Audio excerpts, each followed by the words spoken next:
একটি ছোট গ্রাম, নাম তার ধলাপুর। সেখানকার মানুষগুলো খুব সাধারণ। এক গ্রামে এক কোণে থাকতেন রমিজ মিয়া। ছোট একটা পরিবারে রমিজ মিয়া ও তার স্ত্রী এবং তার একটা ছোট বাচ্চা ছিল। রমিজ মিয়া ছিল খুব অসহায়, ছিল না কোনো জমি। এমন করে আর কতদিন কিছু একটা কাজ করো না, না করলে তো আমাদের না খেয়ে থাকতে হবে। আমার হাতে কোনো কাজ নাই, নাই কোনো জমি। একটা জমি থাকলে চাষবাস করতাম। দেখি পাশের গ্রামে এক বড় মনের মানুষ আছে, তার কাছে গিয়ে একটা জমি পাই কিনা দেখি। পরের দিন সকালে রমিজ মিয়া বড় মনের মানুষ এর বাড়ির দিকে রওনা দিল। হঠাৎ রাস্তায় দূর থেকে দেখা পেয়ে রমিজ মিয়া অনেক খুশি। কি খবর রমিজ মিয়া, কেমন আছো? এই তো আছি কোনো রকম। শুনলাম তুমি নাকি কোনো কাজ করতেছ না। সংসার চালাবে কেমন করে? এমন কোনো কাজ না করলে তো না খেয়ে থাকতে হবে। কোনো একটা কিছু করার চেষ্টা তো করো। আমি যাচ্ছি আপনার বাড়ির দিকে। আপনার কাছে আমার একটা চাওয়া আছে। আমার বাড়ির পাশে আপনার একটা জমি আছে, সেইটা আমাকে দেন। আমি একটু চাষবাস করে খাই। বাড়িতে একটা বউ আর ছোট বাচ্চা আছে।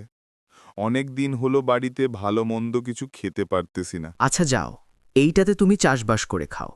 আজকে থেকে তুমি ওই জমিতে চাষ করিও।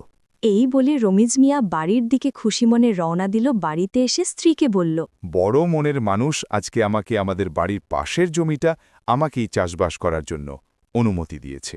যাক বাবা, অনেক দিন পর তুমি একটা ভালো কাজ পেলে। এইবার আমাদের আর কষ্টের দিন পার করতে হবে না। কালকে সকাল সকাল আমাকে ডেকে দিবা, জমিতে যেতে হবে।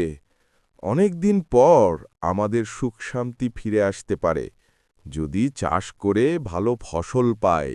রমিজ মিয়া পরের দিন সকাল সকাল কোদাল নিয়ে জমির দিকে রওনা দেয়। গিয়ে সে তার জমিতে চাষবাস করতে শুরু করে দেয়। এইভাবে দিনকাল যাচ্ছে রমিজ মিয়ার। এইভাবে জমিতে কাজ করতে করতে তিনি 1 বছর জমিতে কাজ করে ভালো ফসল পান তিনি। অসহায় রমিজ মিয়ার এখন বাড়ি হয়েছে। আগের কষ্ট এখন আর নাই। সে এখন অনেক খুশি।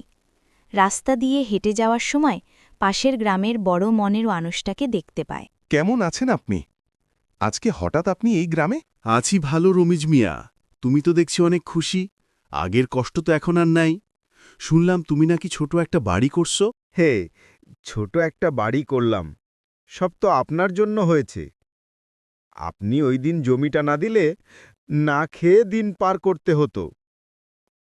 আপনার জন্য আজ আমি এতটুকুতে